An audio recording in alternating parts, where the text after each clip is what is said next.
Here I'm going to show you how I would tape up a rugby player's MCL before training or match days. And I'd start off with a little bit of spray glue just to make sure the tape doesn't sort of roll around. I start off with some terrible EAB. I use these as anchors because I feel like it's just a bit more comfortable to put on.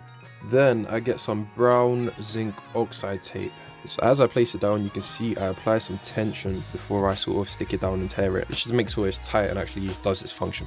We go again. So for the first tape, I started going across the joint line. The second strip, I'm going sort of directly straight across the joint line. And then once I stop getting disrespected about my hat, I will put another tape or strip going again across the joint line the other way. So now we've made a sort of X shape going across the medial side of the knee, supporting the MCL, which is what we're taping for. Now we grab, again, EAB tape, but this one is a bit sturdier. It's more like a, best way to describe it, feels like a cast type of material. But this one is more heavy duty. So it's more ideal for the bigger players, perfect for your sort of fresh sort of injuries, best way to describe it. So it goes over the brown zinc oxide tape to provide that extra layer.